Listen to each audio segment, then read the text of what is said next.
नमस्कार प्रिय विद्यार्थियों, मैं डॉक्टर सुधा सिंह, सहायक आचार्य संस्कृत, बाबू शोभाराम राजकीय कला महाविद्यालय अलवर। हम पूर्व में रघुवंश के छठे सर्ग का अध्ययन कर रहे थे। हमने अब तक पढ़ा कि इंदुमती स्वयंवर मंडप में आ गई हैं और राजकुमारी इंदुमती को देखकर सभी राजा जो वहाँ स्वयंवर मंडप में उपस्थित हैं विभिन्न प्रकार की श्रृंगारिक चेष्टाएं करने लगे हैं और जिससे कि वो इंदुमती को अपनी ओर लुभा सके, आकर्षित कर सके। लेकिन इंदुमती उन सभी चेष्टाओं का दूसरा अर्थ ले रही है, यानी जिस अर्थ में राजा उस चेष्टा को कर रहे हैं, इंदुमती उसका वो अर्थ न लेते हुए दूसरा अर्थ लेते हुए उन राजाओं को छोड़ते हुए आगे बढ़ती जा रही है। तो यही हमने देखा कि इंदुमती किस प्रकार से उन चेष्टाओं का अर्थ निकाल रही है और वहाँ स्थित राजा क्या क्या चेष्टाएं कर रहे हैं।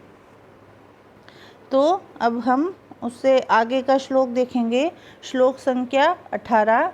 कुशेशयाताम्रतलेन कश्चित् करेण रेखा ध्वज लांछनेन रत्नांगुलीय प्रभयानुविद्धा नुदीरियामास सलीलम मक्षान। अब इसमें कह रहे हैं कि कोई राजा किस प्रकार की चेष्टाएं कर रहा है।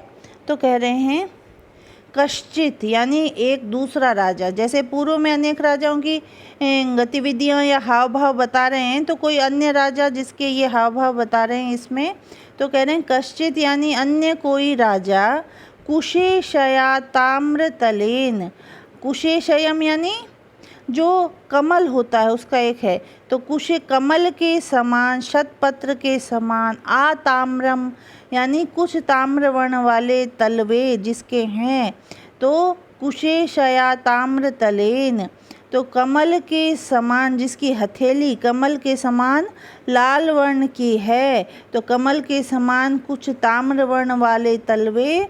और क्या है, रेखा ध्वज लांछनेन, ध्वज आदि रेखाओं से चिन्हित, करेण यानी हाथ से, रत्नांगुलीय प्रभयानुविद्धान अक्षान सलीलम उदीरयामास। रत्नांगुलीय प्रभयानुविद्धान यानी रत्न जटित अंगूठियों की, प्रभया यानी कांति से, अनुविद्धान सौंदर्य युक्त, व्याप्त, तो रत्न जटित अंगूठियों की कांति से सौंदर्य युक्त, अक्षान यानी पासे, जो जुए के लिए बने पासे होते हैं, तो अक्ष, तो अक्षान यानी पासकान जो पासे हैं उनको सलीलम क्रीड़ा सहित, लीला सहित, उदीर्यामास ऊपर उछालने लगा। तो एक अन्य कोई राजा जिसकी हथेलियाँ कैसी है, कमल के समान लाल वर्ण की हैं और जिसके हाथों में अनेक प्रकार की, जिसने अंगूठियां पहन रखी है रत्नों से जड़ित, तो उससे उसने हाथ में पासे ले रखे हैं जो उससे अंगूठियों की कांति से भी चमक रहे हैं, उसका हाथ भी उससे चमक रहा है और उसके हाथ में रखे हुए जो पासे हैं वो भी उसकी कांति से सुंदर लग रहे हैं। उन पासों को वो ऊपर की ओर उछालने लगा, क्रीड़ा सहित, लीला सहित, इस प्रकार से उछालने लगा। उस राजा का क्या संकेत था कि मैं विवाह करने के पश्चात तुम्हारे साथ रात दिन पासों से ये खेल खेलता रहूँगा। मल्लीनाथ जी ने भी यही अभिप्राय बताया है और यहाँ पर इन राजकुमारी इंदुमती इससे ये अर्थ लेती है कि जुए के मामले में यह कायर पुरुष है, इसीलिए उन्हें उछाल रहा है।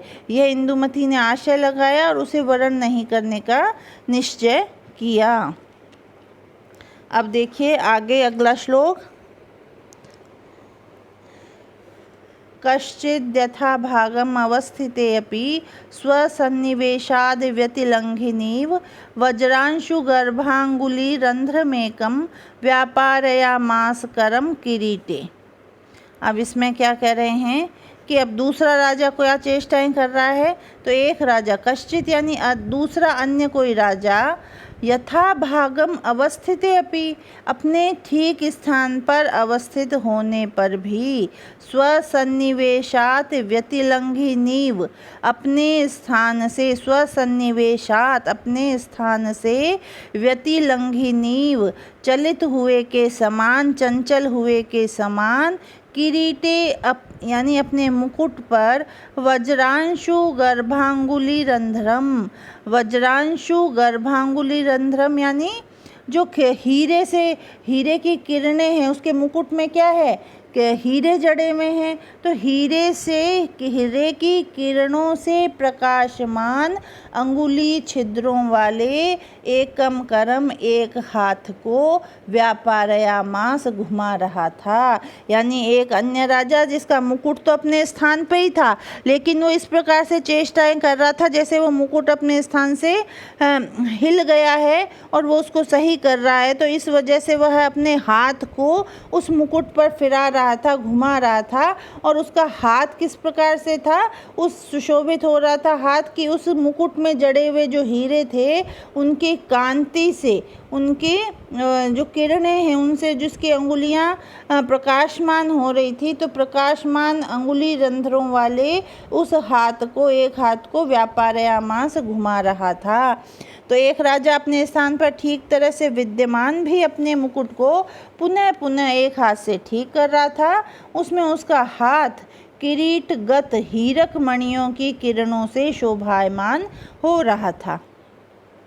अब इसमें वो राजा क्या संकेत देना चाह रहा है, वो ये संकेत कर रहा है कि मैं तुम्हें सदा सिर आँखों पर बिठाए रखूँगा। जिस प्रकार से मैंने मुकुट धारण किया हुआ है उसी प्रकार मैं तुम्हें धारण करूँगा। किरीट के समान ही सिर पे विद्यमान भी तुम्हें भार नहीं मानूंगा। और इंदुमती ने इसका क्या लिया, उसने अपलक्षण मानते हुए, यानी सिर पे हाथ रखना रूप अपलक्षण माना गया है, तो इसलिए इंदुमती ने उस राजा का भी वरण नहीं किया। अब इस प्रकार से इंदुमती आगे स्वयंवर में बढ़ती जा रही है, राजाओं की चेष्टाएं देखते हुए और आगे चली जा रही है। आगे अब इसमें कह रहे हैं कि सुनंदा जो कि इंदुमती के साथ चल रही है वहाँ स्वयंवर में, वो उसको मगध के राजा के पास ले जा रही है। तो वहाँ वो राजा का वर्णन करेगी, अभी बताएगी। तो देखिए अगला श्लोक, ततो नृपाणाम श्रुतवृत्त वंशः पुंवत प्रगल्भा प्रतिहार रक्षी प्राक सन्निकर्ष मगधेश्वरस्य नीत्वा कुमारीम वदत सुनंदा। अब यहाँ पर कह रहे हैं कि ततः यानी इसके पश्चात, जैसे जैसे राजकुमारी आगे बढ़ती जा रही है तो कह रहे हैं इसके पश्चात नृपाणाम श्रुत वृत्त वंशा, राजाओं के वंशगत वृत्तांतों की जानकारी रखने वाली, राजाओं के चरित्र और वंश को जानने वाली, प्रगल्भा यानी बोलने में अत्यंत चतुर, वचन पटवी अत्यंत बोलने वाली, कोई भी अर्थ ले सकते हैं। तो प्रगल्भा प्रतिहार रक्षी यानी द्वारपालिका, सुनंदा नाम की द्वारपालिका, प्राक यानी सबसे पहले, कुमारीम राजकुमारी इंदुमती को, मगधेश्वरस्य सन्निकर्ष नीत्वा, मगध के राजा के सन्निकर्ष यानी पास में, नीत्वा ले जा करके, पुंवत अवदत पुरुषों के समान निर्भीक होकर अवदत बोलने लगी। तो अब राजकुमारी को जो द्वारपालिका सुनंदा है, जो समस्त राजाओं के वंश और चरित्र को जानने वाली है, वह एक एक राजा के पास ले जा रही है राजकुमारी को, और उसकी जो भी विशेषताएं हैं वंश की, चरित्र की, उनको राजकुमारी को निवेदित कर रही है, जिससे राजकुमारी यह निश्चय कर सके कि उस राजा का वरण करना है अथवा नहीं करना है। यहाँ पर यह बताया गया है। इसके आगे के श्लोकों का अध्ययन अब हम अगले वीडियो में करेंगे। तब तक के लिए धन्यवाद।